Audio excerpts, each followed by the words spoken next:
নমস্কার, আমি অঞ্জনা। সবাই কেমন আছেন? আশা করি সবাই ভালো আছেন আর আমিও খুব ভালো আছি। আজকের এই ছোট্ট ভিডিওটার মধ্যে গত ৩ দিন ধরে আমি ছোট্ট কিছু ক্লিপ নিয়ে তৈরি করেছি। এটা হলো ডে 1 এর ভিডিও। সেদিন সন্ধ্যার দিকে বর ডিউটি থেকে ফেরার সময় আমার পছন্দের এই বাদাম পাটালি এনে দিল। অবশ্য আমিই বলেছিলাম আমার বাদাম পাটালি খেতে খুব ইচ্ছে করছে। আসলে মিষ্টির খুব ক্রেভিং হচ্ছিল। তো এখানে তো সেরকম ভালো মিষ্টি পাওয়া যায় না, তাই বললাম বাদাম পাটালি এনে দাও।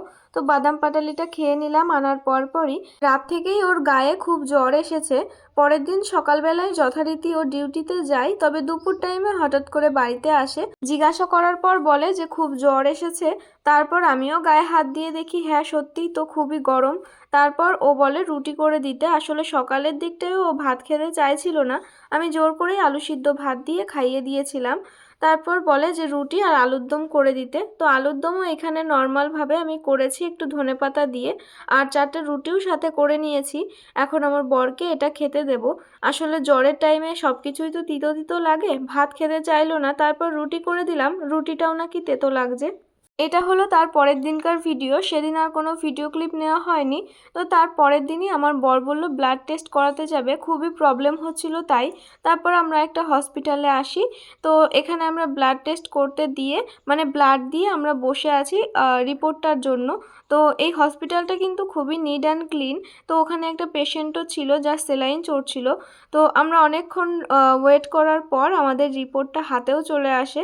আর আমার বর এখানে রিপোর্টটা দেখছিল আর আমাকে বলছিল যে দেখো যেটা আন্দাজ করে এসেছিলাম ঠিক সেটাই হলো। তো এখন আমরা বেরিয়ে পড়বো বাড়ির পথে। বাড়ি ফেরার পথে একটা ফলের দোকানে দাঁড়িয়ে এখান থেকে কিবি ফল নিয়ে নিলাম 2 প্যাকেট, কেননা কিবি ফলটা খুবই দরকার এখন আমার বরের খাওয়ার। আসার পথে বর আবার এই দোকানটা দেখে বলল এই দোকানে নাকি খুব সুন্দর চাউমিন আর মোমোস তৈরি করে। বারবার ওকে বারণ করলাম যে খাবো না, আসলে ওর তো শরীর খারাপ, ও খেতে পারবে না আর ওকে ছাড়া আমার খেতেও ভালো লাগে না। তবুও এত কিছু অর্ডার করলো। সত্যি বলতে আমার মোমোস সেভাবে ভালো লাগেনি, যেহেতু ভেজ ছিল আরও ফ্রাইস ছিল। তবুও বরের জোরাজুরিতে খেতেই হয়, আর ও যেহেতু খায়নি সেই কারণে আমি সমস্ত কিছু কমপ্লিটও করতে পারিনি, লাস্টে ফেলে দিয়ে চলে আসতে হয়েছে। ফেরার পথে যখন ফলের দোকানে দাঁড়িয়েছিলাম তখন এই 2 প্যাকেট কিবি ফল নিয়েছিলাম, আর সাথে নিয়েছিলাম 1 কিলো মতো পেয়ারা আর 1 কিলো না 500 গ্রাম শসা। তো এই কিবি ফলের দাম নিয়েছে মেনলি 240 টাকা। এক এক প্যাকেটে থাকে 4 পিস করে।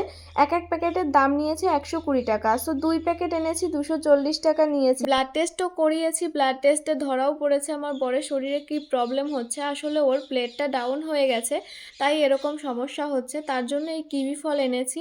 আর এই কিবি ফলটা খেতে কিন্তু একদম ড্রাগন ফ্রুটের মতো, শুধু এই কিবি ফলটা খেতে একটুখানি টক টক। তো সন্ধ্যাবেলায় ওকে কিছু ফল কেটে দিই। রাতে যেহেতু ওর হালকা খেতে হবে তাই নর্মালভাবে খিচুড়ি রান্না করি। এটা হলো আজকের ভিডিও।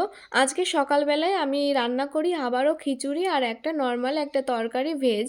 তো আজ যেহেতু বুধবার তাই আমার ভেজ ছিল নিরামিষ।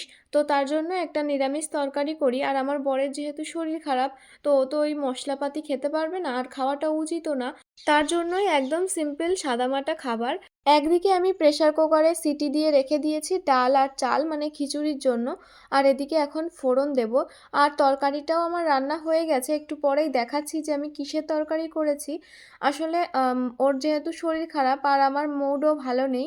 আসলে আমার সময়টা এত খারাপ যাচ্ছে আমি বলে বোঝাতে পারবো না। তাই কয়েকদিন কোনো ভিডিও করিওনি বা শেয়ারও করিনি আপনাদের সাথে। তারপর হঠাৎ ভাবলাম আমার জন্য তো কারোর কিছু থেমে থাকছে না, তো আমি কেন থামিয়ে রাখবো। আর আমার সত্যি বলতে আমার জীবনে এমন কোনো মানুষ নেই যে আমার খুশির জন্য বা আমাকে ভালো রাখার জন্য সে কিছু করবে। তো আমার নিজের ভালোটা আমার নিজেরই বুঝতে হবে আর নিজেকে ঠিকও রাখতে হবে আমার একারই। আর এই ভিডিওই হলো একটা জিনিস যেটা করে আমি মন থেকে শান্তি পাই আর ভালো লাগে। তারপরও আমার অ্যাকাউন্ট তো সেরকম রিচ নয়। তারপরও যদি আমি ভিডিও ছেড়ে দিয়ে এইভাবে 7 মাসে 9 মাসে একটা ভিডিও দিই তাহলে তো রিচ থাকবেই না। তার জন্য ভাবলাম এটা যেহেতু আমার স্বপ্নের একটা জায়গা, তার জন্য এটাকে আমি নষ্ট করতে চাইছিলাম না। তাই আজকে অনেক ভাবার পরে ভাবলাম যতটা যা ভিডিও এই কয়েকদিনে ক্যাপচার করেছি টুকিটাকি সেটাই এডিট করে পোস্ট করব। আর কাল থেকে কন্টিনিউ ভিডিও শেয়ার করব। এদিকে আমার ফোড়ন দেওয়া হয়ে গেছে আর সবকিছু ঢেকে ঢেকে রাখছি। আর এখন দেখাবো যে আমি কিসের সবজি করেছি। আসলে বর যেহেতু অসুস্থ বললামই, তাই একটা নরমাল গাজর আর আলু দিয়ে গা মাখা এই সবজিটা করেছি। আর ভাতও করেছি সাথে। তবে এখন ভাত খেতে আর ইচ্ছে করছে না। বরের জন্য যে খিচুড়িটা করেছি নরমাল, সেই খিচুড়িটা দিয়েই একটু হালকা করে এই তরকারিটা নিয়ে নিয়েছি। এটা দিয়েই সকালের খাবারটা আমি খেয়ে নেব।